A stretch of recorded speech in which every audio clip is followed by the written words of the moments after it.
welcome to a new episode of The Football Show. As today I'm going to talk about yesterday's Carabao Cup games. We're going to talk about games from other European leagues as well, so let's get started. But let's start with the Carabao Cup, as there was some big teams who went out of the Carabao Cup, so let's get started. Let's talk about them and also the draw just been released. Swansea against Manchester City. Manchester City were losing 1-0 at some point to thanks to a goal from Franco, but City bounced back and they scored 3 goals from Duku Marmoush and Ryan Cherky, and City win 3-1 and they go through to the next round. Arsenal as well go through to the next round by beating Brighton 2-0. I thought Brighton played quite good. I think they had some great chances to score. They caused some problems for Arsenal. And made it, they made it difficult for Arsenal at some points in the game. But Arteta brought in the big hitters from the bench, likes of Declan Rice, Trossard, Timber, Saka, Gabriel Magalhaes, and that's why Arsenal they did well in the second half, and they've got quality players as well who started for them, like Ethan Nwaneri, Mikel Merino, Max Doman, etc. So, but they win 2-0. Goals from Nwaneri and Saka, so well done to Arsenal, and they go through to the next to the quarterfinals. Liverpool against Crystal Palace. Crystal Palace beat Liverpool 3-0 thanks to 2 goals from Ismail Assar, a red card Amir Nalo in the 79th minute, and then 88th minute a goal from Yeremy Pino. Firstly, I mean, this was expected to happen. I expected Crystal Palace to win this game because, and it should have been more, by the way. Should have been more. Like, well done to Crystal Palace. They deserve to win. Congratulations. They could have won more. They created some good chances, and I think Glasner took this game seriously. He played some of the big hitters, likes of Nketiah, Ismail Lassar, Will Hughes, Mark Gui. He played some of the big hitters, like Reece as well. Not all of them, of course, because he put Mateta on the bench. But he played quite some of the players who usually play for Crystal Palace. So I think he took it seriously. Whereas Arne Slot is like, that was very arrogant from Arne Slot, that team selection. You look at the team selection: Woodman, Robertson, Omori, Kirkers, Calvin Ramsey, Joe Gomez, Morrison, Gordon, Ekadi Gordon, McAllister, Nalo, Endo, Nuoni, and Chiesa. I mean, and then you got Naguma, Rio Naguma, Trent Koenig-Doherty. I mean, that was and you look at the bench as well. If you look at the players who are on the bench for Liverpool, those are the players I never heard of, with all due respect to them. Like, all of them are youngsters, the young kids, and you put a team like that. I'm sorry, but Arne Slot really disrespected the competition. He really disrespected the Carabao Cup. He's like, and by the way, the last thing that Liverpool need, especially after losing games, is to lose another game. When they've lost 4 consecutive Premier League games, when they've lost 5 games in the last 6, there's last thing that you need, is for more salt and add to the wound. Is for more crisis to be added. And Arne Slot is like, I don't know what's he doing. I don't know what is he thinking. Why you put a team selection like that? I know the Carabao Cup might not be the first priority for Liverpool. I know that all the team managers want to, let's say, give the players who don't play much in the Carabao Cup and the FA Cup a bit of a chance. But like, at least some play like some experienced players, play like some good players, and you put and Liverpool have a very good squad. It's not like they have a terrible squad. And you put a team like that. The only experienced players that you see in the squad, this starting lineup, is Robertson, Joe Gomez, McAllister, who's not been 100% fit all season, and Wataru Endo, and Chiesa as well. Other than that, the rest of the players are the kids. I never heard of them, except Rio Naguma when he obviously scored that last minute goal against Newcastle. Like, that was very strange from Arsenal. But well done to Crystal Palace. They deserve to win. Congratulations. But back to Liverpool. Like, I don't understand. And obviously Crystal Palace are Liverpool's kryptonite. That's 3 games, 3 wins that Crystal Palace have beaten them. So she looks like Glasner has a great blueprint to beat Slot. But like Liverpool, like you can't put a team like that. You really can't put a team like that. If you really think you can fight for 4 competitions, you cannot put a team like that in a cup competition against Crystal Palace. And Crystal Palace are a very good team. If let's say Slot played this team against, I don't know, Luton Town or something like that, or Leyton Orient, I understand it. But you're playing against Crystal Palace, a team who've won the FA Cup, would be a team who's beaten you a couple of times, and they're a well experienced Premier League side.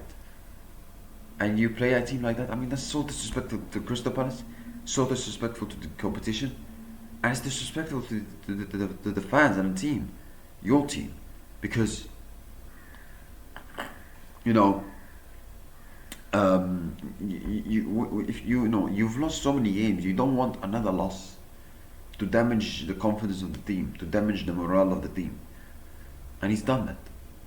So I don't know what Arne Slot was thinking. And let's not forget, none of the goals from Crystal Palace never came from a set piece or a throw in. So I wonder what's his excuse then in the press conference.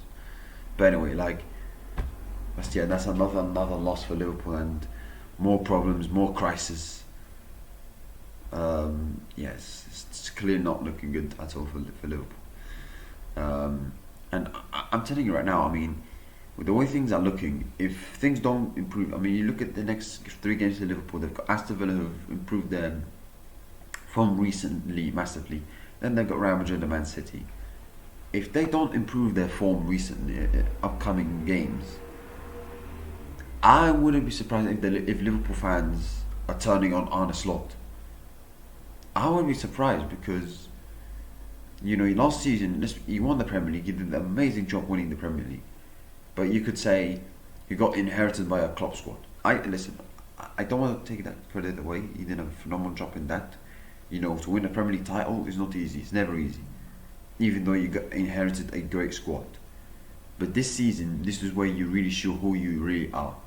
Building your own squad. You're having your own blueprint. Your own style.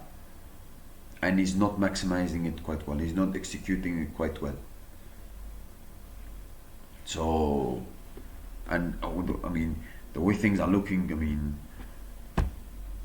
I think I wouldn't be surprised if Liverpool fans start turning on Slot. I really think so. Wolves versus Chelsea. Chelsea made it very, very difficult for themselves. They were winning 3-0, but then they made it very difficult. Arcodare scoring, Wolves got back in the second half. Arcodare. Well done to Wolves, they showed great fight back, they never gave up, so well done to them. Then they Wolves scored 2 goals, but then Chelsea made it sure to score the 4th goal in the end from Jamie Gittins, but then the 3rd goal from Wolfe. But yeah, it ended up being a crazy game where Chelsea looked in control, it was a comfortable win for them, but then they made it difficult for themselves at the end. Liam Delap got sent off in the 86th minute. Enzo Maresca called it as embarrassing of a red card. So yeah, that's quite brutal there from Enzo Maresca. But yeah, Chelsea go through to the next round of the Carabao Cup. Newcastle United also go to the quarterfinals of the FA Cup after beating Tottenham 2-0. Goals from Fabian Schär and Voltemede. Eddie Howe played such a strong team in this game. If you look at the players he started, like Jacob Ramsey, Tonali, Malek Theo, Bruno Guimaraes, Anthony Elanga, Voltemede. Played a very, very strong team, and it worked in the end. Whereas Thomas Frank, it's not like he played as such a weak team, but like he clearly rested some of the big players for Tottenham, likes of Mohamed Kudus, Kolomwani, Mickey van de Ven. There's still some players who play for Tottenham regularly, like Richarlison, for example, or Paulinho. But and Pape Matissa as well, Pedro Porro, but he rested some of the players as well. But I think Newcastle played more of a strong team than Tottenham. So yeah, Tottenham win 2-0. Newcastle win 2-0. Congratulations, and they're through to the quarterfinals of the Carabao Cup. And you look at the draw: Man City against Brentford, Arsenal against Crystal Palace, Cardiff City against Chelsea, Newcastle United against Fulham. I think if you look at who's the favourites for the competition, I think it's Arsenal. I think it's Arsenal. They've got the best squad in my opinion to cope with any circumstances. Chelsea, I don't think so. They're quite an inexperienced side. Newcastle United, they're the reigning Carabao Cup champions, so maybe, who knows, they could win another Carabao Cup. Man City, they'll always be there, of course. Crystal Palace, they won the FA Cup last season. Who knows, they might do it again. So yeah, it's going to be very interesting. Carabao Cup quarterfinals, semi-finals, and finals. That's for sure. Now let's move on to Serie A, as Inter Milan destroy Fiorentina 3-0. Yeah, destroy is the right word, because Inter clearly dominated the game. I'm surprised I'm surprised for quite a while it was 0-0, because Inter were dominating for the game, but then they get their luck a bit with the goal from Calhanoglu finally, and then they went on to score 3 more goals. Red card for the Fiorentina, but that was towards the end of the game before the third goal from Calhanoglu. So Inter controlled the game, dominated the game more than they deserved to win. Juventus beat Udinese 3-1, especially after sacking the manager of Ugo Tutus since the poor run of form. But they go back to winning ways by beating Udinese. Roma beat Parma as well 2-1. And yeah, Como continued their great season so far by beating Verona 3-1. And their great form, as they are now 5th in the Serie A. So yeah, and if you look at the league table, Napoli and Roma are joint top of the Serie A, 3 points clear of Inter Milan and AC Milan. So yeah.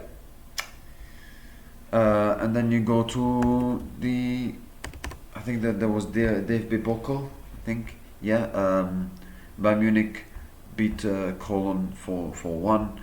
If you look at the team that Vincent Company put, he played like quite a strong team, I would say.